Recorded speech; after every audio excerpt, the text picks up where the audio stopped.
Hi everyone, so here we are with the 2025 Honda Accord Sport Hybrid. We have a higher trim touring, but here we have the sport trim, which has, lacks a couple of features, which I will explain throughout this review. So we will have a detailed look in the exterior, interior, and also going out with a test drive to see how this car feels when driving it. So starting up with the front, we have a full LED setup, turn signal, high beam, everything is basically LED, but we don't have any kind of sensors on the front and back of the car. This is for sport trim. If we want to have those features, we have to go a higher trim for a touring one. And yeah, it's just a good looking car. We have the black wheels here, which is just basically great looking on this vehicle with the white color.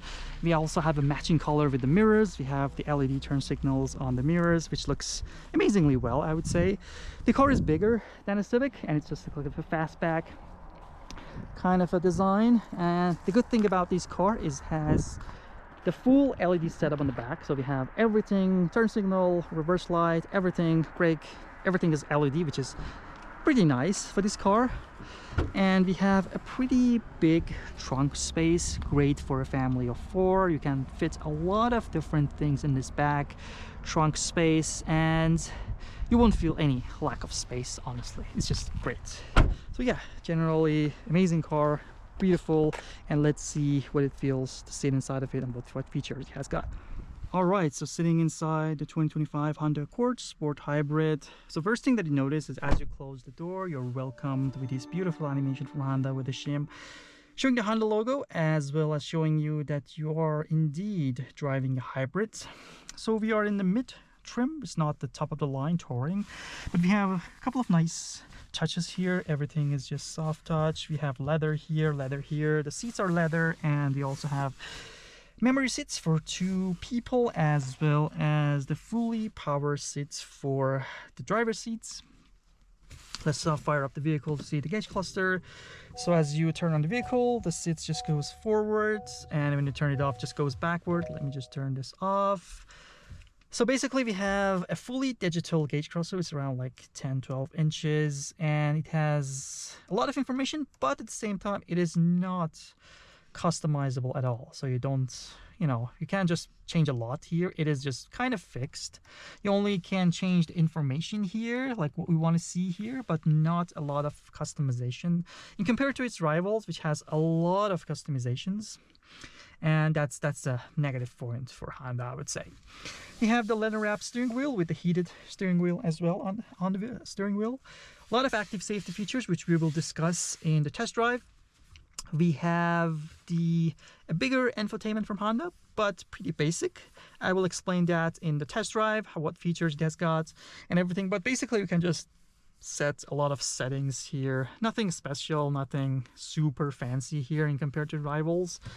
If you are techie, love big screens, it's better maybe to look elsewhere. Honda might not satisfy you at all.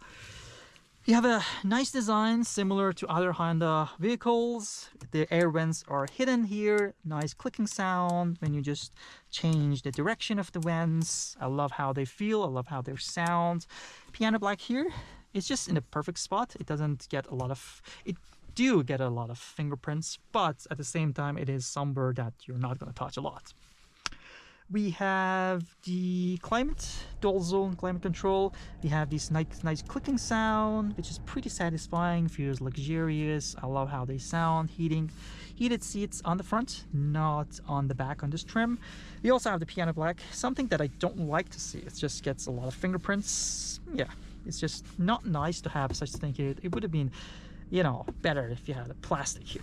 But anyways, yeah, shifter for this ECVT transmission. We have a couple of drive modes, which I will explain in a test drive.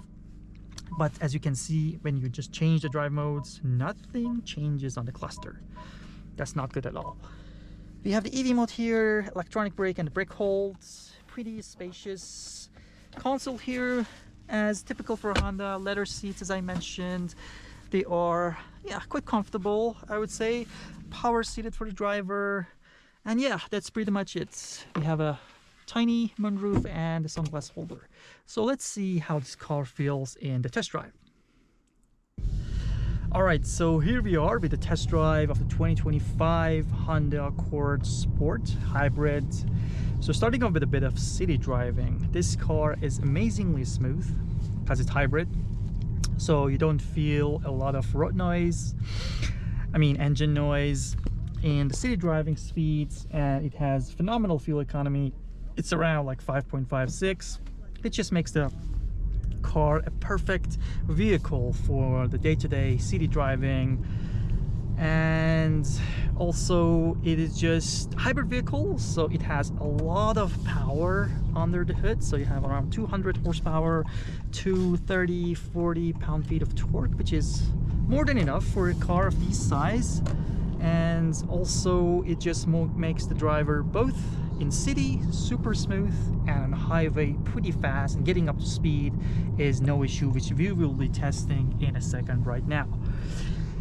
So yeah, this car has a big infotainment system. I think it's around like 12 inches, pretty big, but at the same time pretty basic, I would say, compared to its rivals. It doesn't have a lot of things like the Google built-in. It does not have that. You can see the power flow, like how the hybrid system is just working at the moment. But the thing is that it is not very, visually nice in compared to its competitors like the Hyundais, Kias, Toyotas, especially the Camry, which has like a better, infotainment system. It has the Wi-Fi hotspot, which is like a nice touch. A lot of vehicle settings can be, turned on and off or just adjusted here. But at the same time, as I said, this is just pretty basic. That's all you get. Like a couple of menus. You have Apple CarPlay, Android Auto, I know about that. But at the same time, it doesn't have any built-in features. Like the Google Map would have been a nice addition. Here we have fully digital gauge cluster, typical on all the Hondas right now, except for the base trims. It has a lot of information, but at the same time, it is not a lot configurable. You cannot change a lot of things on this. So you just have to keep that in mind, that most of the time, what you're seeing is what you're seeing. It's not going to be changed based on the drive modes or a lot of different fancy stuff, which you can find in other vehicles. Actually, they're not here. You see, if I change the drive mode, you can see an animation here, and also just turning reddish here, but apart from that, nothing changes, which is pretty disappointing. Which for a vehicle at this price point, this is just around $45,000 to $50,000 Canadian, which is just a hefty amount of money. And comparing it to these competitors, which they offer such things, it is just a disadvantage for the Accord. So yeah, the biggest win for this car is that it's hybrid, so it's smooth, it's not noisy, and it has very fuel efficient engine. On the highway, on the city, you don't feel to need to fill up the car every now and then. It's just very efficient in general. Let's just change the lane. Very smooth engine to get up to highway speeds. You won't feel any struggle at all from the vehicle. It is just amazing in terms of getting up to speed, maintaining the speed, and for sure for any Hondas in general, the handling is just amazing. The feel on the steering wheel is just phenomenal. You don't feel that the vehicle is out of control or anything like that in general. It is just amazing. So let's just drive a bit aggressively here on a turn.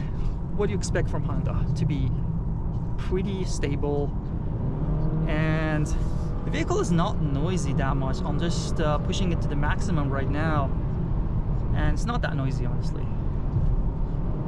Not a lot of road noise. I don't hear a lot. Not a lot of engine noise. Let's just slow down a bit, do the same thing. So I'm just flooring it right now.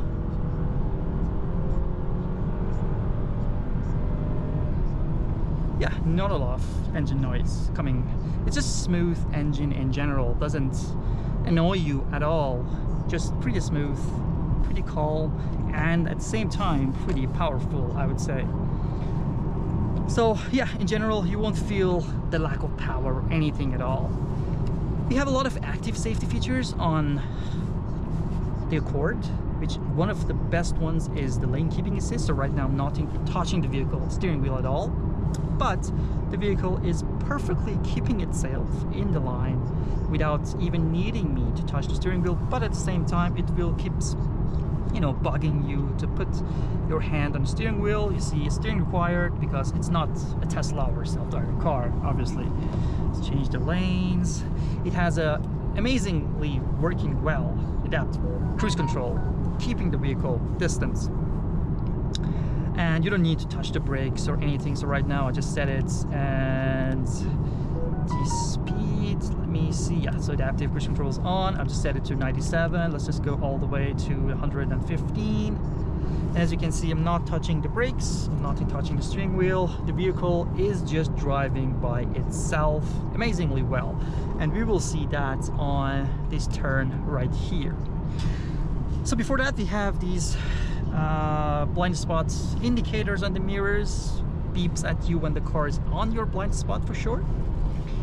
And right now you see that I'm not touching the steering wheel, and we have a bit of a turn, and the vehicle is just working well in terms of maintaining its line. And it's also showing the vehicle in front of me where it is. It's in the left lane, right lane.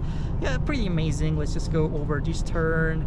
You see I'm not touching anything at all, and the vehicle is just keeping itself in the lane amazingly well. I'm not touching anything. Wow, this is just great.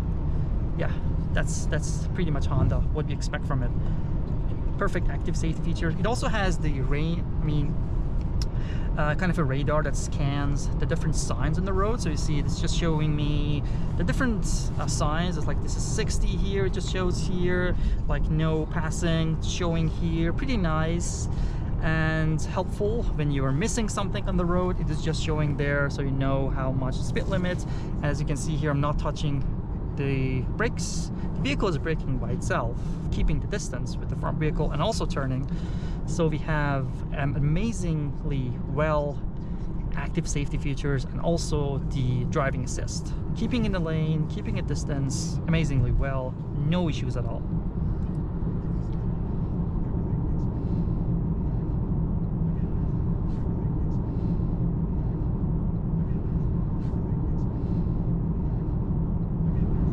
So as you can see here, it's just showing the car in front of me, and also it just shows me where I am located between the lines that it's just detected. So these green lines are the lines that it has detected, and just showing me with, like basically my situation compared to the lines. Pretty amazing, I would say. Keeping the distance, working great. In general, the safety features, the things that it has, I mean, it doesn't have a lot of things that other cars offer, like the automatic lane changing, but in terms of what it offers, what it has, those features are working at their best. That's the biggest selling point, I would say. All right, so we have reached the end of this test drive for the 2025 Honda Accord Sport Hybrid. So I hope you enjoyed this review, and hope to see you all in the next video. Thank you.